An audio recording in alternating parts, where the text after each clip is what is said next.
എടാ ഇത് ചെറിയ കളിയല്ല, തിരുത്തിയത് 135 വർഷത്തെ ചരിത്രം. 1889 ഷിംല റൈഫിൾസ് ഉണ്ടാക്കിയെടുത്ത റെക്കോർഡ് ഈ 2024 മിഖായൽ സ്റ്റെഹ്റ എന്ന പുതിയ പരിശീലകന്റെ ചിറകിലേറി. ചെകുത്താനും മാലാഖയും ഒരുമിച്ച് നിന്ന കേരള ബ്ലാസ്റ്റേഴ്സ് മുംബൈ സിറ്റി എഫ്.സിയുടെ യുവനിരയെ അക്ഷരാർത്ഥത്തിൽ കശാപ്പ് ചെയ്ത് എതിരില്ലാത്ത 8 ഗോളുകൾ അവരുടെ വലയിലേക്ക് അടിച്ചു കൂട്ടുമ്പോൾ തിരിച്ചൊരു ഗോൾ പോലും മുംബൈ സിറ്റി എഫ്.സിക്ക് കേരള ബ്ലാസ്റ്റേഴ്സിന്റെ വലയിലേക്ക് മടക്കി നൽകാൻ കഴിഞ്ഞില്ല. അതായത് ബ്ലാസ്റ്റേഴ്സിന്റെ വിന്നിംഗ് മാർജിൻ ഈസ് 8 ഗോൾസ്.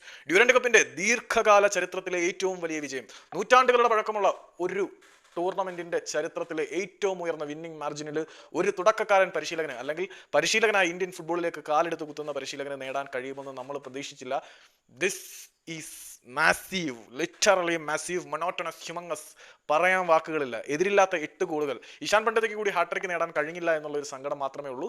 നിർഭാഗ്യവശാൽ കഴിഞ്ഞില്ല, അല്ലെങ്കിൽ അത് നേടിയേനെ. 8 ഗോളിൽ നിന്ന് നിൽക്കേണ്ടതല്ല, 10 ഗോളും കടന്നു പോകേണ്ടതായിരുന്നു ബ്ലാസ്റ്റേഴ്സിന്റെ ഗോൾ നേട്ടം. ഖാമി പെപ്പറയുടെ 3 ഗോളുകൾ, നോഹ സദോയുടെ 3 ഗോളുകൾ.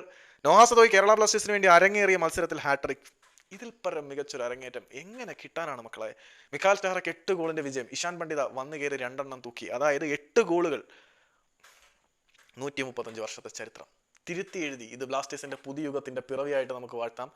വയനാട്ടിലെ മഴയിൽ കണ്ണീരിൽ ആരാധകർ കുതിരുമ്പോൾ അവിടെ കൊൽക്കത്തയിൽ എതിരാളികളുടെ വലയിലേക്ക് ഗോൾ മഴ പെയ്യുകയാണ് ബ്ലാസ്റ്റേഴ്സ്. 8 ഗോളുകൾ. Humongous, monotonous, like a leviathan monster.